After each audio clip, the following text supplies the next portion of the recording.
Hi, I'm Amy, and this is A-Star Reads, and welcome to my Polarthon vlog. I told myself, nope, you're not going to do any readathons for a while. And did I listen? No, of course I didn't, because readathons are fun. And it just so happened that Polarthon worked out for the books I was planning on reading this month. For the spins that I was doing for my game, and it worked out. So I was like, well, I'm gonna sneak one in there. It's my birthday month. I can do whatever I want, right? Polarthon is a 1-week readathon that is happening the first week of February 1st through 7th. And it is being hosted by Jade from Jadeyraereads. I will link all her information down below. And this is basically a readathon that is encouraging you to read polar fantasies and other polar wintry type books. There's actually teams for this readathon, and I am on Team Walrus. And our team is being led by Gavin from How to Train Your Gavin. So obviously we're gonna win, and it's a good thing because I'm very competitive. I think the way that it works is that after you read a book for your team, you log the number of pages that you read on the link that Jade has provided. And so once you do that, the team that has the most read pages is the one that wins. So luckily, I've already started. I'm on my way. I'm on my way there. We're gonna win. I had to go out to the hatchery this morning and do some filming because we're doing a lot of videos for our department, and guess who gets to do them? Looks like it's me. I've listened to a little over 2 hours of The House in the Cerulean Sea by T.J. Klune, and I can tell already I'm going to like this. It's not very descriptive, but I think I'm gonna like the characters a lot. I like the humor that T.J. Klune is kind of intermixing with the dialogue. It's enjoyable. And it's about this man named Linus Baker. He doesn't really have anybody in his life whatsoever. He has his cat, and he doesn't seem to have any friends or anybody he's close to, and he lives a very mediocre life. He's a 40-year-old man. He doesn't have a relationship. He kind of thinks of himself as sort of invisible in a lot of ways. People just don't see him. And he's been working at the department in charge of magical youth for 17 years now. Yeah, 17 years. And he's good at his job. He's very thorough. He goes to these different orphanages where they're keeping these magical children. People don't want them actually practicing their magic. So he goes to these different orphanages, checks out the condition, and if they're not taking care of the children or things are not in good shape, then he has the ability to say, this place needs to be closed down. And because he's so thorough, the extremely upper management, which is what they're called, the extremely upper management, which is strange, they ask him to come in, and he has to take on this project that is top secret, nobody knows about. He has to go to this island where there are 6 children who are unique. They could be really dangerous, and they're not really able to fit in with the regular society. On this island, the master of the orphanage is Arthur Parnassus. I actually haven't met Arthur yet. I'm at the point where we've met Linus, he's been given his orders to go to Marquez Island, and he's there, and he's starting to meet the children. So he's meeting them one after another, and they're definitely not at all what I expected. And they're definitely not at all what he expected. So I'm getting vibes that this is gonna be a really endearing story. So now that I'm home, I did some grocery shopping, and I have a lot of different things that I need to do. But in between all those things, I'm going to do reading sprints for The Last Ones Left Alive, and it's a post-apocalyptic horror dystopian sci-fi that is set in Ireland. So I'm excited to find out what this is all about. I don't really know yet, so I will give you more information as I start reading it. And other than that, I have tons of videos to edit. I've got laundry to do. We need to start taking down our Christmas ornaments because, you know, it's February. Can't stay in denial forever. The year has begun. And I will give you an update when something fun and exciting occurs. Good morning. It's day 2 of the Polarthon. And I know I didn't do any updates yesterday, but it just wasn't one of those days. It just wasn't an update day. So I am about halfway through Last Ones Left Alive, which I didn't talk to you about at all. It's about this young girl who's traveling through Ireland to get to this place called Phoenix City. She was raised on this little island with her mother and her mother's lover, Maeve. And they're the ones that trained her through her whole upbringing to be able to defend herself. So she goes through this severe training on how to fight and protect herself. and live off of basically nothing so that she can survive for many days without eating or drinking or what have you. This is sort of a zombie story in the sense that they don't call them zombies, they call them skrakes, but it seems like people who are bit get turned into skrakes, and their bodies are so decayed and rotten that they don't even really take on the appearance of humans anymore, or at least it's pretty hard to tell. And when we start out, Orphan is pushing a wheelbarrow through Ireland with Maeve sitting in there, but Maeve's been bitten, so she's dying and turning. And then her dog is following behind her as well. Orphan's dog is following behind her. And so she's trying to get to Phoenix City, which is the only place that she's ever heard her mom and Maeve tell her there are other humans, because she doesn't want to be alone, in this post-apocalyptic world. Maeve and her mother have told her how dangerous humans can be, and they've especially warned her against men. They've said, be very careful of men because they can be monsters too. It seems to be sort of a feminist story, and so it's interesting. It's got a very unique writing style, and I'm enjoying it. It's a pretty quick read. There's not a lot of details yet to tell us what actually happened during the apocalypse, so I would have liked a little bit more of that so far, but maybe the not knowing keeps us in a little bit more of a suspense, because we don't really understand what's going on and exactly how it got to this point.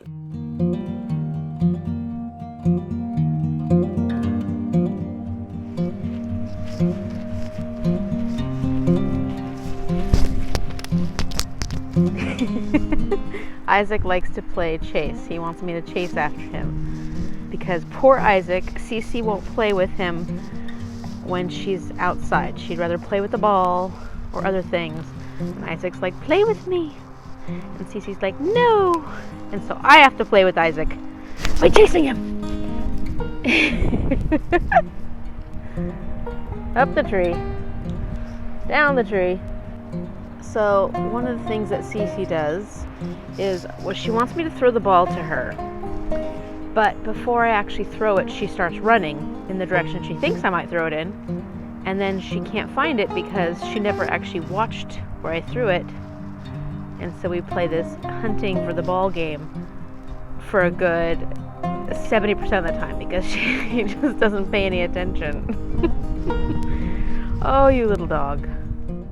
As you may have seen from some of my other videos, I like mystery boxes. And so there was this one that I was really interested in. It's called the TheraBox. And it's TheraBox because it's curated by therapists and it's supposed to be a really good self-care box. And I'm kind of on a self-care kick this year. I just feel like last year I didn't do enough to take care of myself and my well-being and my mental health. And so this year it's a big intention of mine. So then I started getting that box, and it's interesting. There's some really interesting things in there, but I'm enjoying it so far. One thing they include every month is activity sort of thing you can do. This is a 13-week self-care planner, and so you kind of like set your goals for those weeks. You can sort of talk about what exactly is going on in your life at the moment, what you're hoping for, and how you're going to come about taking care of what your goals are, in a sense. So right now I'm just trying to do my self-care plan. So I have to go through and figure out what my intentions are, what I'm hoping to accomplish, and get that all prepared so that when I start next Monday, I'll have that all figured out and I'll be ready to take care of Amy. And that's kind of what I'm doing right now while I catch up on a couple of other booktuber channels. We're nearing the end of day 2, and I have finished Last Ones Left Alive, and I enjoyed it more than I thought I would. And not to say anything against this, it's just when I started reading it, I was like, I'm not sure if I was gonna like the writing style. And I didn't know if I would feel any connection to any of the characters. But ultimately, this was an enjoyable read. I'm going to talk about it a lot more in a book review that I will do and hopefully be posting this weekend. So I'm not going to go on too much about that here. I have to cook dinner, and while I'm doing that, I'm going to be listening to The House in the Cerulean Sea. And that has just been...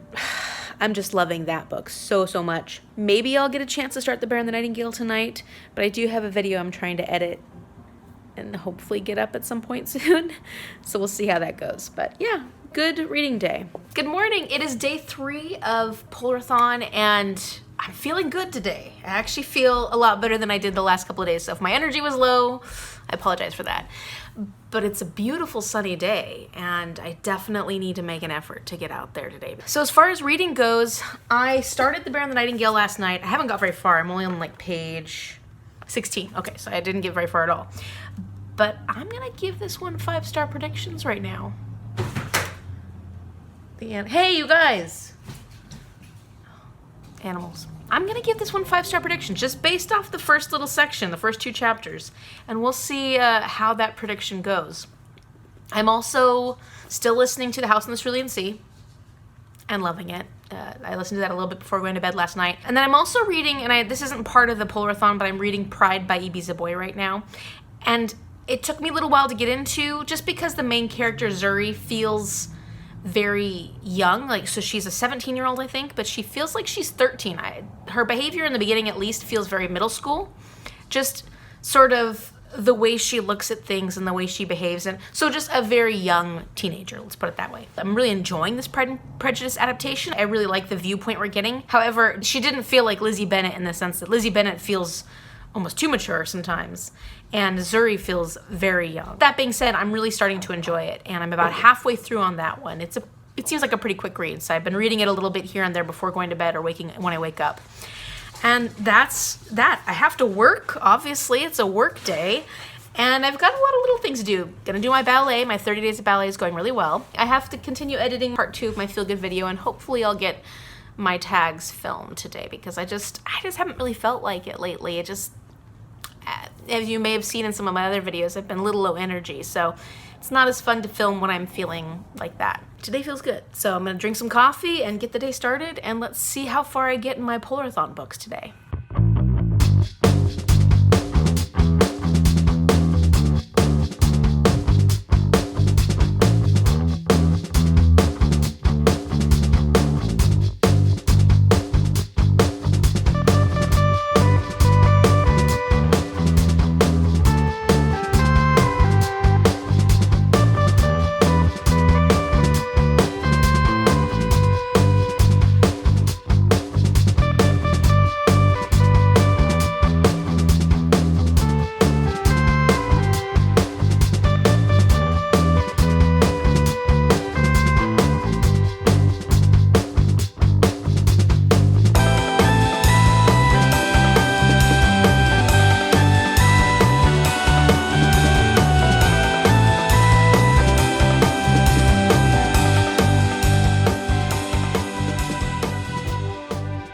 So today was good in some ways, a little bit of a bummer in others. I don't know what I did, but at some point today I pulled a muscle, one of my muscles in my back knotted up, and so it's like right under my shoulder blade, and it hurts. And so I've been trying to get to it to massage it, but I can't. It's under my shoulder blade, so I can't get to it. I keep trying, and it's just hurting. So I'm trying to take it easy. But I did get my walk in. We took Cece, and it was a wonderful walk today. It was so, so beautiful. And I got my daily ballet in, so I feel good about that. I've been reading The Bear and the Nightingale. I'm about page 58 in this. And the way that the chapters are named, it almost feels like they're their own individual stories that make up this whole. And so I am enjoying that. And I like the setting. Still kind of getting into the beginning of it, so it's really hard to say at this point. But I can say that Vasya is the youngest child, and her mother gave birth to her because she wanted her to have some magical powers that her own mother had had. So this child is supposed to be like her grandmother, who had magical abilities of some sort. Like she could talk to animals and do some other things. I don't remember exactly at the moment. But unfortunately, the mother dies right after giving birth to Vasya. And so she's kind of left without a mother figure. And she has older siblings, and they're all kind of trying to watch out for her. But she's sort of wild in the sense that she likes to run off into the woods alone, and she doesn't really listen very well. And at one point, she gets lost. And it's frightening, and it scares everybody because she could end up dying because it's about to start snowing. One of the siblings, Sasha, is like, "You need to have a wife, Dad." Because Pyotr didn't want to remarry when his wife died. He was devastated. He loved her very much, and he never planned on it.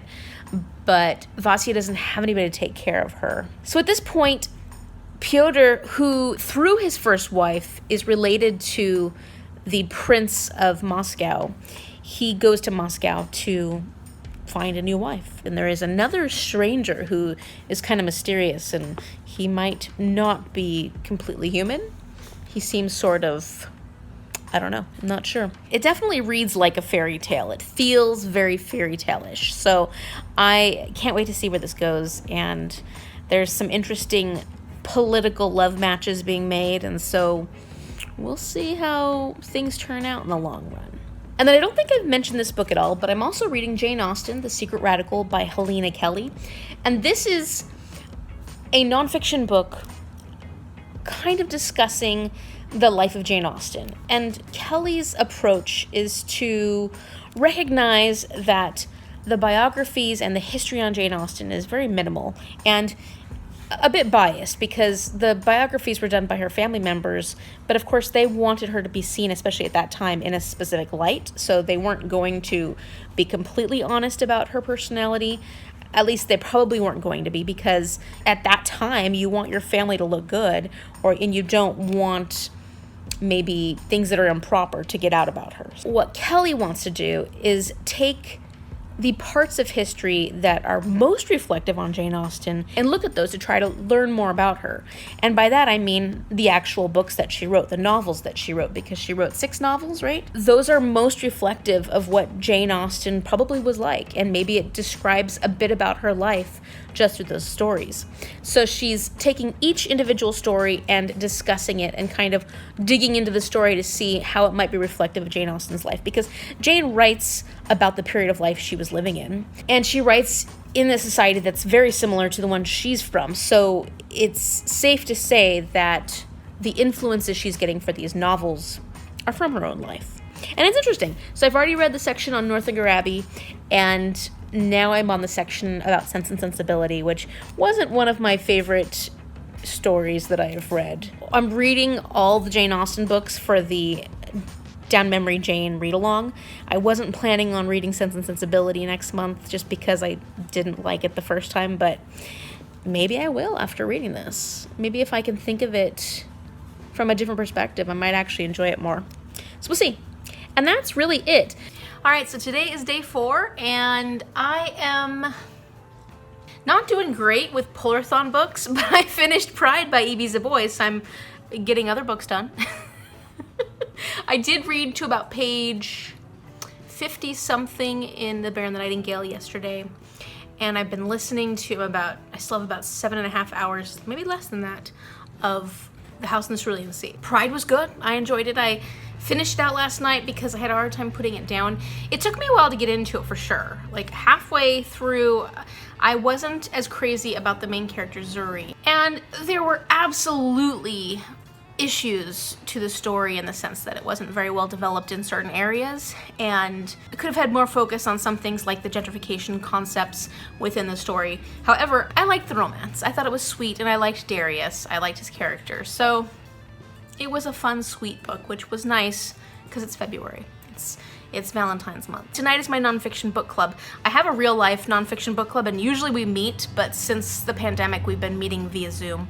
And tonight there's supposed to be like 16 people attending. Granted, with meetup groups, not all the participants ever completely come, but that is a lot of people, 16 people, so we'll see how that goes on Zoom. It should be fun. We're talking about the art of happiness, and it'll be an interesting topic.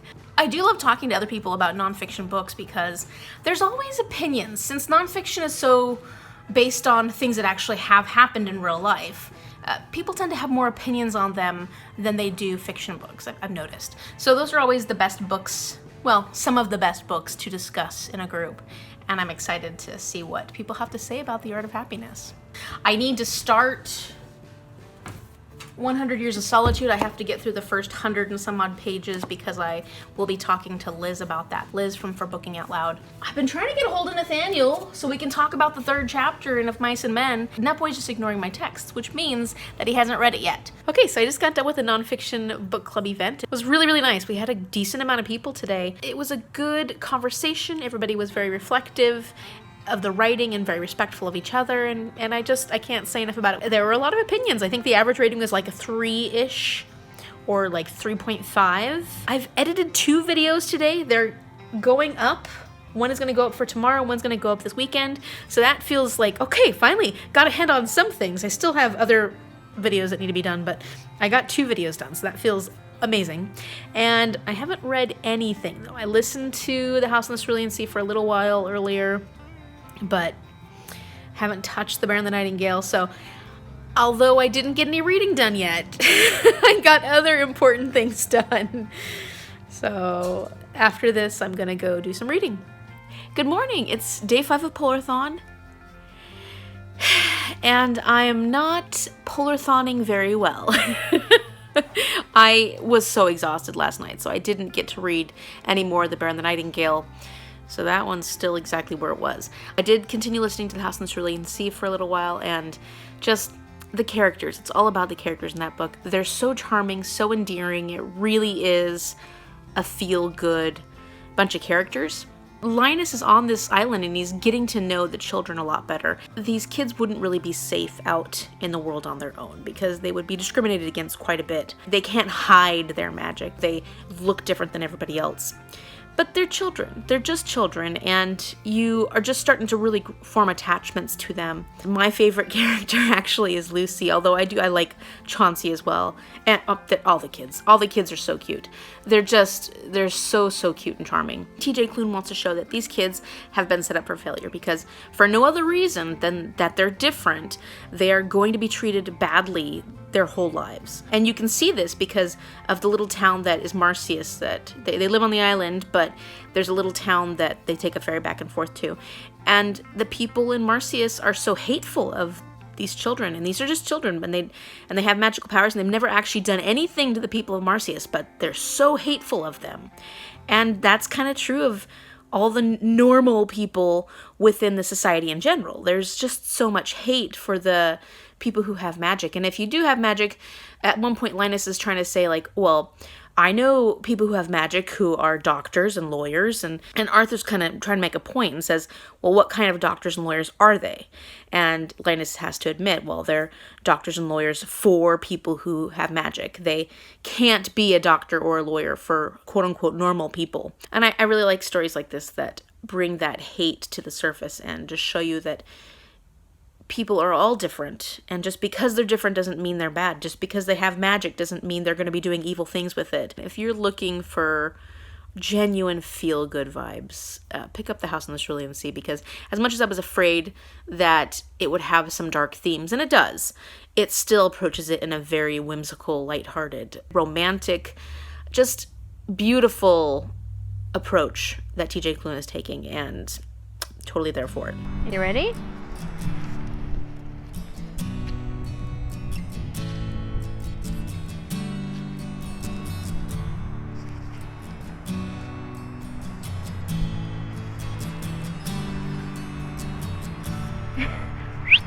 Hey, haven't even thrown it yet.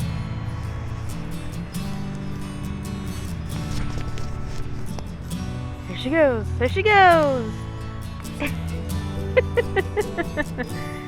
Always anticipating the ball, but never actually waiting for it.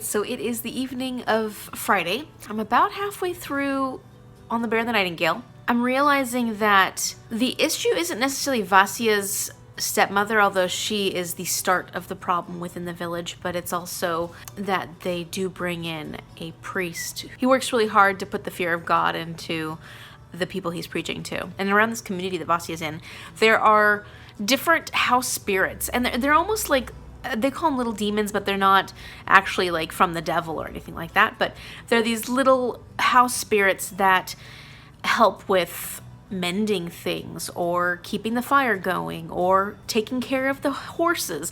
So there are little individual spirits that are necessary to keep everyday life going. So then with the stepmother coming to this little country estate, as well as the priest, they start trying to shut out these demons, these little spirits. Because of that, things are starting to go wrong. Nature is changing. And as Vasia is getting older, she's always known that she can talk to these spirits, whereas other people can't really see them or talk to them. But she's able to converse with them and kind of hold them at bay in a way, try to appease them enough so that they don't cause real problems for the community. It's getting to a point where the people in the community are so against these spirits because of what the priest has said, that things are starting to get kind of dire. Vasya has magical powers, which she inherited from her grandmother.